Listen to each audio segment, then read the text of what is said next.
Dana Durrance is a veterinary grief specialist and consultant. She provides pet loss services to pet owners, as well as writes, teaches, and consults for veterinary professionals on the issues of communication, loss, and grief. She has appeared as a pet grief specialist for ABC Television's Good Morning America. Dana's workshops are entitled Introduction to Human-Animal Bond and When the Bond is Broken, Introduction to Grief.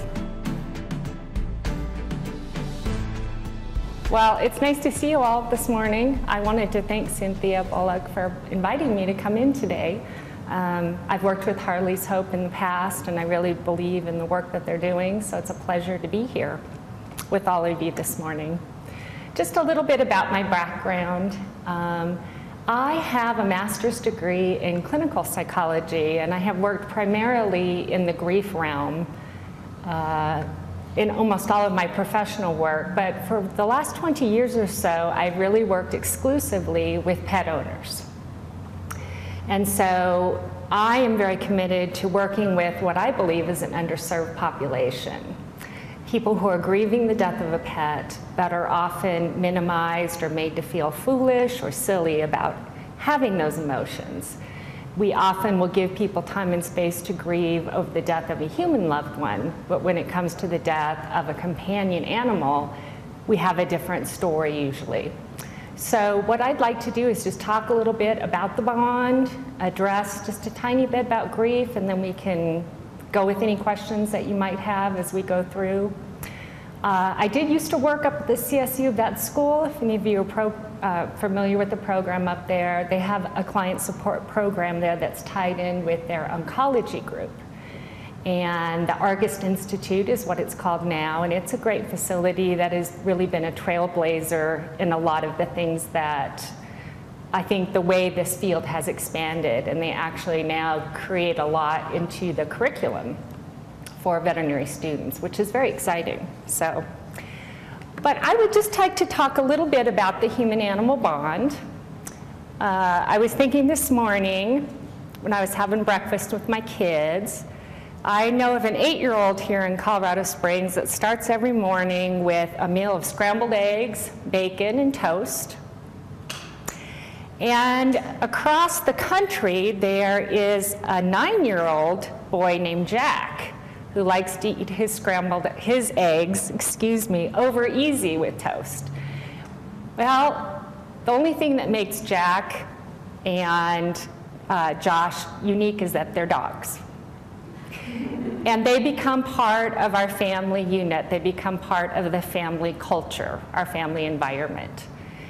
So I'm just going to talk just a little bit briefly about the bond. It's a very difficult thing to describe and to articulate to people. My theory is on going that a picture is worth 1,000 words. I'm just going to give you a few pictures here.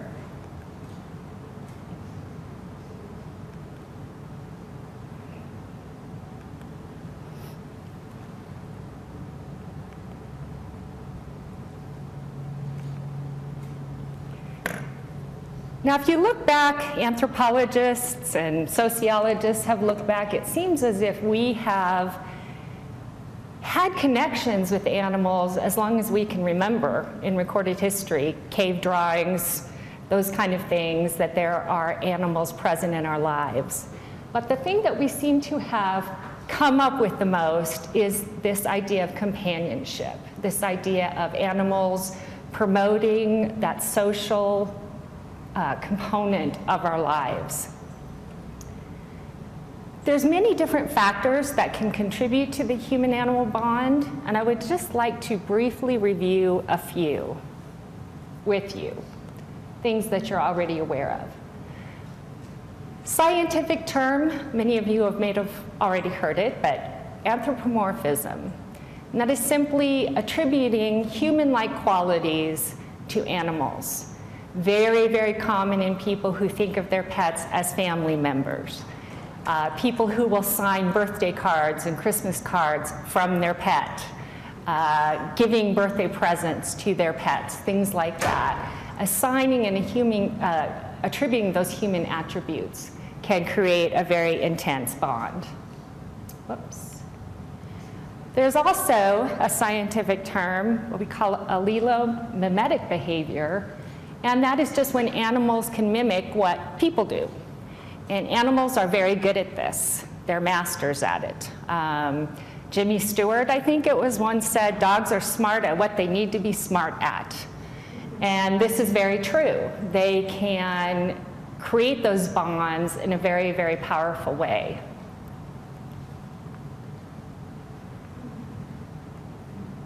Now, if I were going to ask all of you to describe what do you think your pet means to you, or how would you describe the human-animal bond, you're likely going to get as many different answers as there are people. They're all different, they're all unique in their own way, shape, and form. But there are some commonalities.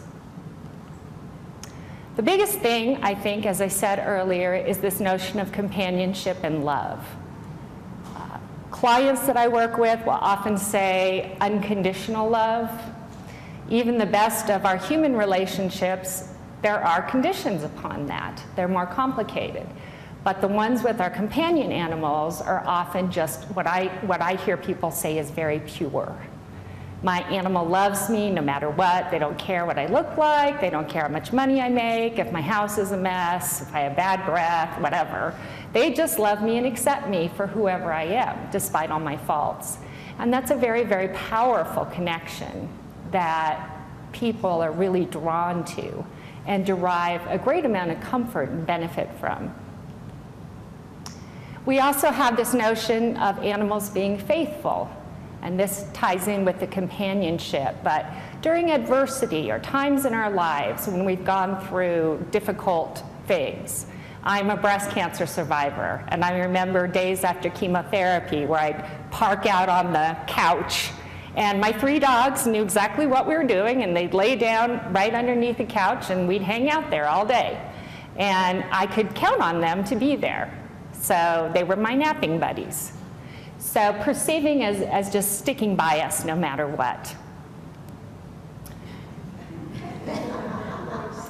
Also the notion of selflessness, that pets are pretty tolerant of the different things that we do with them. You know, we just had Halloween. I saw some people came by our house and their dog was dressed up in a similar Halloween costume that their kids were dressed up in. And, you know, the dogs seem to be having a grand old time, you know, so that notion of they're people pleasers. They'll do the things that make us happy, and they don't seem to begrudge us that at all. Service, of course, is another big one. Companion animals can often help create opportunities or allow people freedom of living independently when they might not otherwise have that opportunity, or it makes it more challenging. So we certainly know that folks with developmental disabilities or certain types of physical challenges, animals can be of great value and of service to that. And that alone can create a very, very powerful bond, because when that animal dies, the person is not only losing the companionship, but they're also losing that freedom, that sense of independence that that service animal provides for them. So it can be doubly difficult in those types of situations. Lots and lots of health benefits, and I have a few here that I just really would like to share with you just because I find them hilarious, some of them. And a lot of this research comes from the American Animal Hospital Association. Folks in vet med call it AHA, and they're actually a Colorado company here. I have some brochures that I wrote for them on pet loss and grief, and what to do when your animal is sick and how to make decision making. They're very committed to promoting and helping the bond here. So a lot of these have been conducted by American Animal Hospital Association. I guess the first one I want to share with you, a study of 100 Medicare patients. Seniors who own dogs were found to go to the doctor less often than those who do not. Even the most highly stressed dog owners in the study showed 21% fewer physician contacts than the non-dog owners, which I think is pretty remarkable. They've also looked at survival rates and recovery times for people who have had heart attacks or heart surgeries. Again, overwhelming. Dog owners seem to benefit more, probably because of the exercise component would be my biggest thing that I would imagine, but also the lack of stress, that animals are able to provide a stress-free environment. Actually, my dogs provide a very highly stressed environment, but it's a trade-off.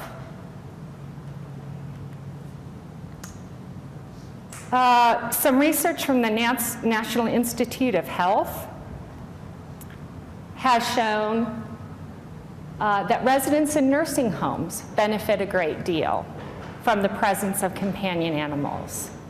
I actually read an interesting case about this in a veterinary journal about a cat that was a live-in at the facility. And they had an area of the retirement community that was more relegated or dedicated to hospice. And so the families could go there for support, separate facilities designed to meet the needs of those. And there was a cat that had some sort of uncanny ability to predict when a person was about to die. And at first they thought, you know, this is just sheer coincidence. It's creepy, but it's sheer coincidence. But after a while, it became such a common thing that the staff started, when they saw this cat going into a person's room, that's when they knew to notify the loved ones that, you know, you probably ought to get down here because we maybe are getting to the end. And everybody has different ways of interpreting that, angels, helping us cross over, those kind of things. But there certainly is a lot of evidence to suggest that seniors benefit a great deal. Children's hospitals, same thing, kids who are very depressed, often who are reluctant to talk to other people or reluctant to reach out to parents or even peers, but often will reach out to an animal and provide that, what we call social facilitation. They provide that means to which we can connect with other people. At the Rocky Mountain Cancer Centers, they have service dogs that come in while people are getting chemo and just come and visit. And it's great, you know, because you can just hang out and spend as much time as you would like with these animals.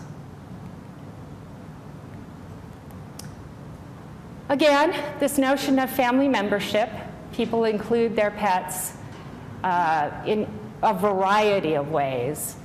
But I think with our increasingly mobile society, we've become so electronically driven, digital. Cards are becoming a thing of the past, even phone calls, it's all email, YouTube, Twitter, texting, those kind of things. And so I think sometimes it's harder to have those kind of connections.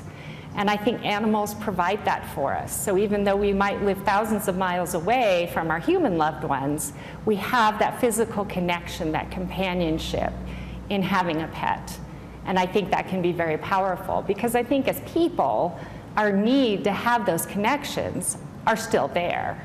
It's just that the world is getting very complicated with the amount of technology that we have available to us and just the sheer amount of ways to communicate with people, the immediacy of it.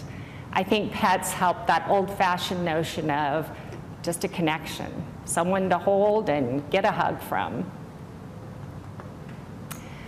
Certainly pets and children are great companions. Most children form very deep relationships with their pets.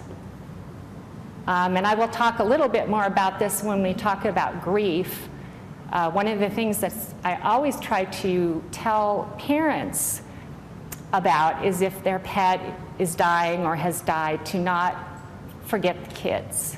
Because children do form very strong attachments to their pets, but they might not be able to describe or articulate their grief in the same way that an an adult can. So there's a slight difference there, but still very important. They have that childlike curiosity. Most times they're up for trying just about anything, as evidenced by my dogs and my kids. Of course, snuggle buddies, as we've talked about. I don't know how many of you, but some people say, you know, I have this part much of the bed is my spot, and 75% of the rest of the bed is their spot. So I'm lucky, you know, if I get to have at least part of the blanket on any given night.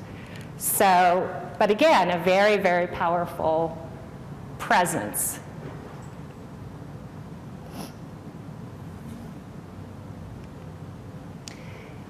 Some keys that are important in talking about attachment. We've kind of covered a lot of these already, but I'd like to talk a little bit more specifically about some of the ones that we can scientifically look at and study, things that we have really gotten a lot of background information on. People who have rescued their pets from what is considered a bad life situation, a humane society, where, you know, their time is limited here. And if they don't get a guardian, someone to adopt them, you might be saving them from a very, very serious situation, animals that have been abused in some way. So people who bring their animals and are perceived as their savior, their rescuer, that can create a very, very powerful bond very quickly. Again, as I mentioned, this idea of consistency, faithfulness. If a person believes that their animal got them through a difficult time in their life, maybe a divorce, a death in the family, the loss of a job, illness of a child, whatever that particular stressor is, a major health crisis of some kind. Often people will say, you know, it was my cat that got me through that, because I'd come home and she'd circle around my feet and would keep yelling at me till I picked her up, and then I just started feeling better. And she forced me to get out of bed. I've heard people say when they get depressed, animals force them to get out of bed. You have to feed them, you have to take them out. It gets you moving and walking, and it gets you to focus on something other than what's going on here. Focuses us to think about someone else. Owners who have spent their childhood with their pets. This is a very powerful one. See this often, particularly with horse owners, because horses have fairly long lifespans. Birds also have very long lifespans, and so you might find someone who's had a horse since they were in kindergarten, and they go off to college, and that horse becomes ill. That's a huge loss for that person if they had that strong relationship, because it represents, I think, an era. The end of an era, the start of an era, childhood, the carefree lifestyle, and then moving on to adulthood and those responsibilities that accompany it. So that can create another powerful part of the bond. Again, sources of support, and by this one I'm really referring to specific groups where they really don't have much other types of support. That really their main source of support is that animal in their life. Maybe they live alone. We see this a lot with widows, widowers. The children have moved away, they're living in different states, they're all at their home alone, and the animal is their constant companion and one of their primary sources of support. That can create a very powerful, very, very profound connection. And owners who anthropomorphize, as I said earlier, they are going to just develop a more intense bond. We again identify them in the way that we assign our relationships with other people. And just by doing that, it creates a more powerful connection. So these are some of the things that grief counselors, that veterinarians will look at in terms of assessing, which clients might need some additional support through this animal's illness or through this animal's death. How can we predict which people might need an extra measure of support? And these are the kind of things that we would look for. Some keys to attachment. Again, people have expended a great amount of time, money. You see this often with referral practices. As I mentioned, at Colorado State University School up there, they have the Animal Cancer Center. These are folks who are willing to go cross country and mortgage their homes so that they can provide cancer treatment for their pet. So this is a profound attachment that we're talking about here. Maybe people who don't have human children, their animal is considered their child, and they're willing to do just about whatever is necessary to try and help that animal. So this is probably the most powerful form of it in the extreme.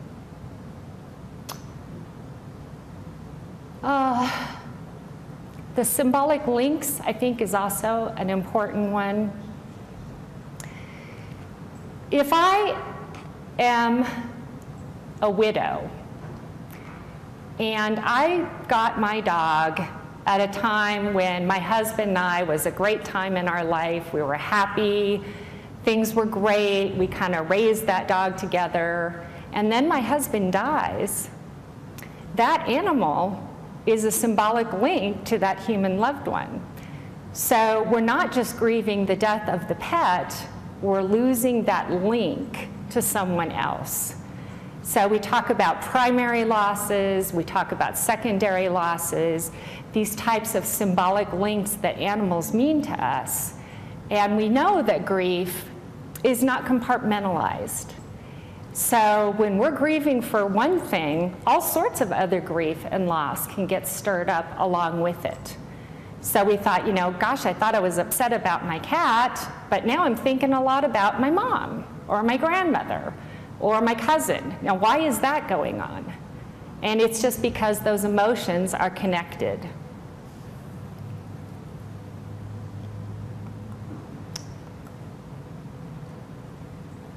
Let's see, there was one other I wanted to share with you that I didn't get on here.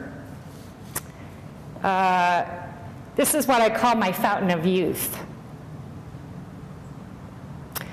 A psychologist named Erica Friedman has done some studies in the late 90s, early 2000s, again, of coronary patients, and have shown that their patients on average will have at least 1 year higher survival rate than the non-animal owners. Pet owners have been shown to have lower triglyceride and cholesterol levels. We talk a lot about the kind of pleasure hormones, the kind of different serotonins that are released when we stroke an animal, the kind of relaxing, those things can definitely boost immune system function. So those are powerful. I also think that animals help us to find humor in our lives, and a lot of people, particularly oncologists and people who work with very severely ill folks, will talk about the importance of humor, the importance of having a positive outlook and being able to laugh at oneself. I'm a big fan of Abraham Lincoln when that movie came out. And Lincoln, at his cabinet meetings, used to always like to start the meetings by reading some type of a humorist or some story that often made fun of him. And that's how he would like to start out the cabinet meeting. And a couple members of his cabinet thought that was really inappropriate. This is a serious business. We should not be doing this at a cabinet meeting. And President Lincoln was reported to have said, if I don't laugh, I should cry. So it's just that idea that humor allows us that coping, that mechanism. And it's so much easier to laugh at our pets because of the things that they do. And they allow us, again, to laugh at ourselves. We just can't take life so seriously. I would like to talk a little bit now about the bond and when that bond is broken. And I'd just like to cover, just real briefly, some facts about grief and some resources that are available not only in this city, but nationwide. The good news about pet loss is that in the last 20 years, there's been an explosion of resources and support for people grieving the death of a companion animal. It's great. When I started working at CSU, this was in the mid-'80s, we were pretty leading edge because there were a lot of veterinary schools that didn't have support programs. They weren't in the curriculum like we were. It's now getting more and more commonplace in all veterinary schools. You know, people really want to talk about the emotional component of this bond. And they want veterinarians to be prepared. One of the most stressful situations for veterinarians is euthanasia. Having to deliver bad news. Having to deal with clients that they know are going to be grief-stricken. Parents who say to the veterinarian, how do I tell my 5-year-old that his beloved dog has died? What do I say? How do I talk to him? And so there's been a great amount of explosion in this field. So it's a really exciting thing to see. Grief 101. I'd like to give you just a real quick description of some rules of grief, and I have 5 of them. I'm going to make this a little bit interactive. Okay? Number 1, grief is normal. Repeat after me. Ready? Grief is normal. Why do I say that, and why is that so important? Well, because in our culture, in our society, we don't like to talk about grief. We don't like the messy emotions that grief evokes. We're uncomfortable around tears and sadness and things like that. And that's often where we say the kind of trite phrases, the little cliches, well, she had a good long life, she's in heaven now, you know, you should be grateful for the times that you had. Those things can be true, but that's not necessarily what a griever is wanting to hear. They want to have some acknowledgement of that loss. So, grief is normal. If there's anything you leave today with around grief, I'd like you to leave with that. Grief is unique to everyone. No 2 people grieve alike. And that's because our relationships, as I mentioned earlier, are very unique. What we love about that animal and what they mean to us in our lives and the relationship that we have with them. So the grief is going to reflect that. And I will often tell veterinarians and pet owners that the level of your grief is often determined by the depth of the relationship you had with that animal. Strong relationship, strong grief reaction. I mean, it's just common sense. And so people are often surprised by that. You know, I have a cousin in Texas that I would send Christmas cards to every year. We'd email every once in a while, and she died last month, and I was upset. But my cat died, and I can't function. Does that make me weird? Is it weird to be more upset about the death of a cat than it is about the death of a person? And what I'll explain to people is that your cousin in Texas probably didn't share the bed with you, didn't eat breakfast with you, listen to all your private concerns, know all your faults, all the things that we keep very private to ourselves. And so it's the intensity of that bond that is going to determine the intensity of the grief that we experience. There's no specific time frame to grief. It can last from weeks, months, years. Many factors involved in this, our previous history with grief, the kind of support that we have available to us during the time of grief and loss can determine that. But pressures that pet owners feel is you should get over it quickly. And people who have never had a bond with a companion animal don't often understand and appreciate the depth of that loss. So they might say things like, well, just go out and get another dog. You know, find one that looks similar to the one that just died. It's no big deal. And they might not be meaning to be hurtful by saying that. It's just that they don't understand. For some people, that's like saying, go out and have another child. Get pregnant again. It's no big deal. And so for some people, it's a very offensive kind of a statement. So there's just a lot of education that needs to be done about that. Children grieve too. This is very important. I'm a very strong advocate for children and helping them with grief because we don't think of grief as normal and because grief involves difficult emotions, crying, sadness. Grief is not pretty to look at usually. The weeping, the kind of upset behaviors that we associate with grief. Our desire as parents is to protect children from those emotions. But the reality is you can't protect them from those emotions. They're going to feel them no matter what. So then the question becomes, do you want to help support and acknowledge those emotions, or do you want to pretend they're not happening? And so that's what I try to educate with parents often, is well to say, I know you care about your child. I know how much you don't want to see them hurt. I know you only care about what's best for them. But I'm here to tell you what's best for them is acknowledging this loss. Don't sweep it under the rug. Don't lie about it. You know, she ran off to the farm or she ran away. I hear those sometimes still. My cat ran away when I was 5 years old. At some point, the child is going to find out the truth.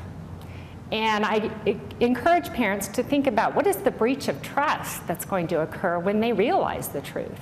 Well, if my parents lied to me about this, what else have they been dishonest about?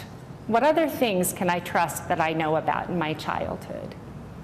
And things like, you know, your pet ran away, you give the child additional guilt because, well, did she run away because she didn't love me? Did I do something to make her not want to be with me? So it's adding a different type of a pain. So those are the kind of things that I try to encourage parents to think about when they are not sure how to help their children. The last one, and I work with this a lot with veterinarians, is you cannot fix grief. Why can you not fix grief? Somebody help me out here. Because grief is normal, exactly. And we all, again, have this perception that we're not being kind and we're not being considerate to people if we have them cry when talking about their pet. Oh my gosh, I made her cry. What a horrible person I am. Maybe that's exactly what that person needed to do more than anything else, was to let go of those emotions. Maybe you've been the first person that has acknowledged that loss for them. So I will often say to pet owners, or to veterinarians, you're going to have pet owners who leave your pet hospital crying. They might be very distressed, but I want them to be crying for the right reason, and that is that their pet has died and they're upset. I don't want them leaving upset because they didn't get their needs met, that the veterinarian was insensitive, that they felt rushed, that they felt dismissed. Because you just cannot fix these things. We have this great need to do it. Sitting with a crying person, you can almost feel it. And I've been doing this for 25 years, and I still have a visceral reaction when someone starts crying. I gotta do something. I gotta fix it. And so I take a deep breath, and I realize this is not my job. I can't fix this, and that helps me to move forward.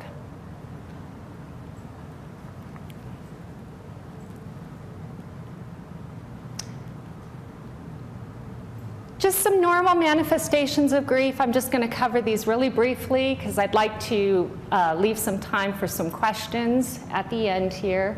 We're all pretty familiar with the physical manifestations. These are the things that most people associate with grief. The crying, the sobbing, the wailing can range from, hardly any reaction at all to very extreme reactions. My husband's a veterinarian. He one time had a client that actually passed out in the exam room. And he calls me up and he's, what do I do? This client passed out. And I'm like, well, are they still on the floor? Get them off the floor. That might be the first thing to do. But there can be very different reactions. Appetite disturbances, people either eating too much or not wanting to eat at all. Those are all kind of the familiar things that we're familiar with. There's also intellectual manifestations of grief. And this one we often overlook. When people say, I can't get my head together, I can't concentrate, I have this big project due, but my dog died, and I can't seem to get my brain in gear. It just won't do what I want it to do. Well, grief does that. It can wreak havoc with our intellectual capabilities for a while. Confusion, denial. The auditory experiences of the deceased pet, this is really an interesting one to me, how common I hear it. I don't know if any of you have experienced this yourself or in a friend or a loved one, but I will have people call me up and say, I swear to God, I saw my dog in the dog park just now. I was driving by, and yet I know my dog has been dead for a month, but I swear to you, I saw my dog. And so they're all freaked out and they're all worried about, why is this happening to me? And it's just a very, very common process that we go through with grief. Some people say, I can hear the toes on the linoleum at night. I can hear them moving around, even though I know it's not really there. Emotional responses, obviously we're very familiar with the sadness, but there's also a whole gamut of other emotions that can come, such as anger. Sometimes people will do their grief through anger. And there are gender differences where this is concerned. Often men and women are socialized differently. Women are often socialized, or young girls, that it's okay to cry. That's all right. But boys and some men are socialized that that's not cool. That is not how we go about expressing our feelings. And it depends on the family of origin, it depends on a great many number of things, but I have found that difference in gender. So men sometimes will go to the anger, whereas women will go to the sadness. And they're all part of the same package. Irritability, anxiety. When we're grieving, we feel out of control. And when we feel out of control, we get anxious. No one likes to feel that way. We don't know when the grief is going to hit. We think we have it together. I just now think I'm out, I can be ready to be out in the public with people, and then someone says something and I start crying. And, why does this keep happening to me? That unpredictable nature of it. Social. Things like wanting to withdraw from people, or an over-reliance on people, calling everyone you know, wanting to reconnect, sending an email and adding 700 names from your address book, just because of this need to connect and to let people know this has happened in my life and I need that kind of support.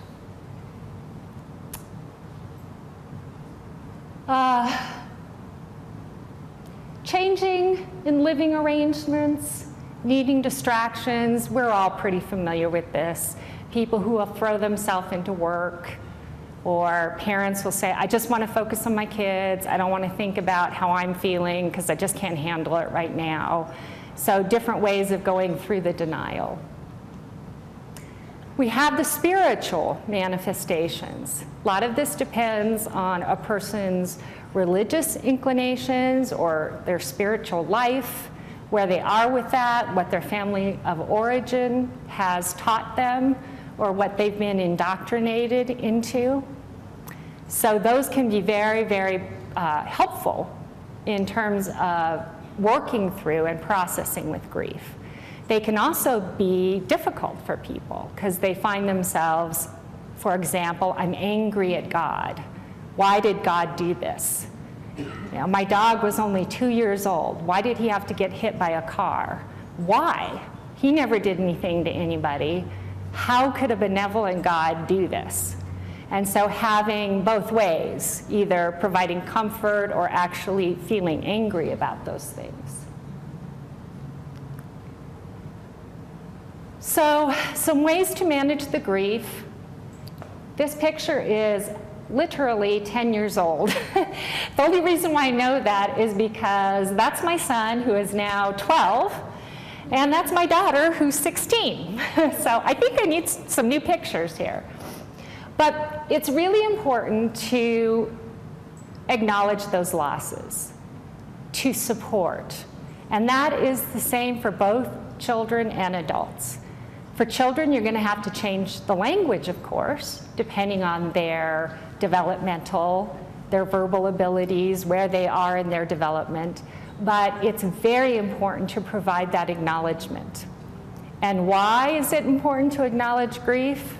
Because grief is normal! Yay! Okay.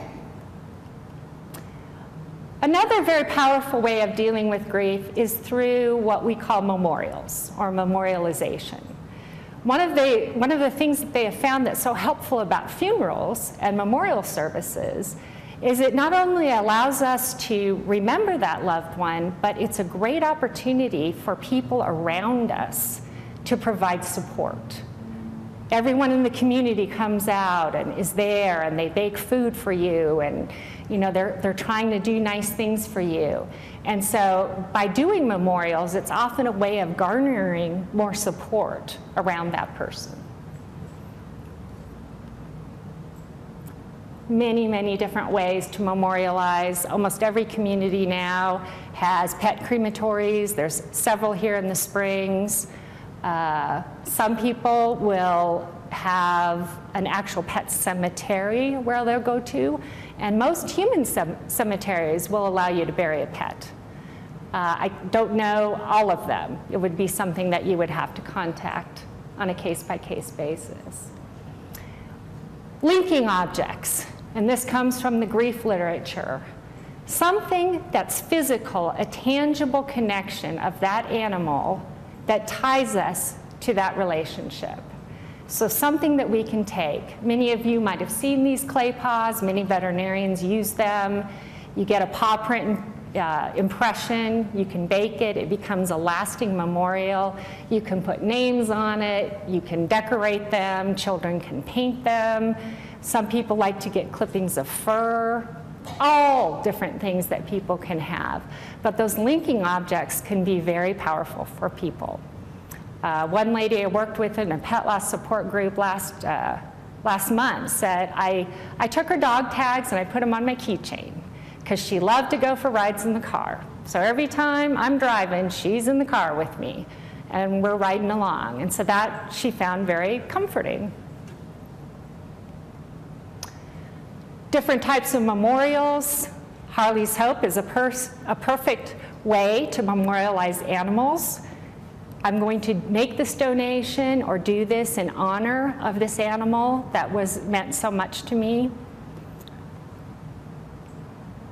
And I love this one because there's something about this picture, and maybe it's just me, but to me, doesn't that dog look like he had just the best life in the whole world? It just warms my heart every time I see that picture, and that's why I continue to use it. Just to me, it's like, how could that dog have been any happier? And so that's very comforting to me to see those kind of things.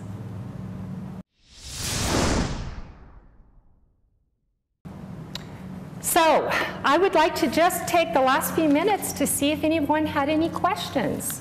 Yes? So the question was, in dealing with a grieving person, are there certain types of situations that make the grief uniquely different, such as having to relinquish an animal, a behavior problem, or loss of independence? They can't live in their home anymore, so they have to find a new home for this animal. Absolutely. There are many factors that can contribute to that. Guilt is probably the biggest one that we run into, or that I see with people. Guilt over having to let go of that animal, guilt over, they don't understand why they're no longer living with me, or I'm in a living situation where I simply don't have the means to take care of this animal. And so guilt is a big one that we often see. People who work at places like this and who do volunteer work, we also see a lot of what I call compassion fatigue.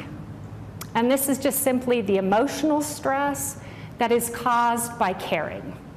It's the emotional cost, if you will, of caring. And so those are very unique groups. You'll see that a lot with rescue groups, people who do a lot of shelter work.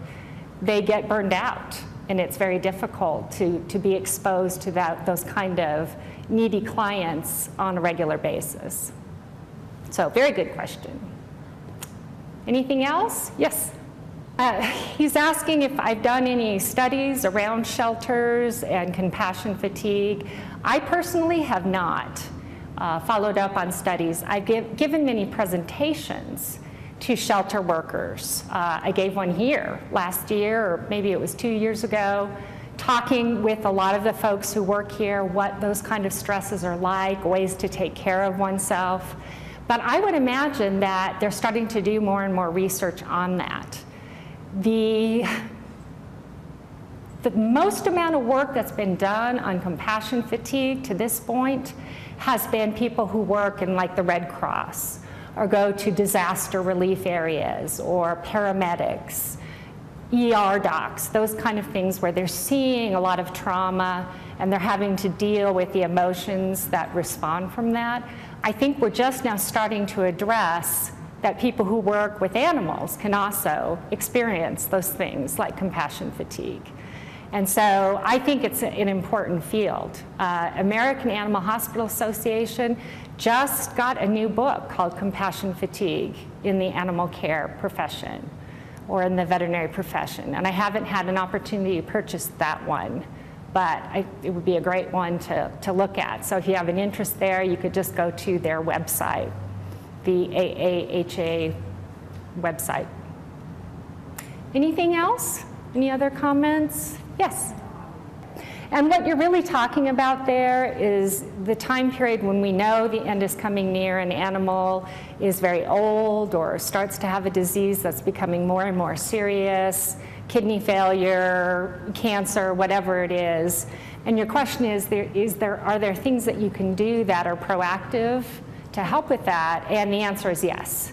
There's many things that you can do, and with clients, to help that, what we call anticipatory grief is what it's called. And there is a brochure that I wrote for AHA that addresses that, how to prepare for when you know the end is near. Biggest thing that I work with clients on is what I call minimizing regrets. So I try to get them to project yourself 6 months from now or a year from now. When you look back on this, what are you going to wish you had done? And what are you going to wish you wouldn't have done? And try to get them to anticipate. It can be a hard thing to do, but when they're proactive that way, I think it helps with the guilt, and it gives them something to focus on that they feel is positive. Again, you have to support and acknowledge those emotions because they're real, but you can memorialize as well. It doesn't have to be before that animal has died. You can create memorials as an animal is very sick and you know the time is coming. I've seen people, get out a camera and take a whole bunch of pictures or video of their animal, even though they know that animal's not going to be with them much longer, but they're so glad they did it later on. So, excellent point. Excellent question. And veterinarians struggle with that a lot because they're having to give this difficult diagnosis. And the client is saying, what can I do about this? And they have the medical information, but it's harder to talk about those accompanying emotions.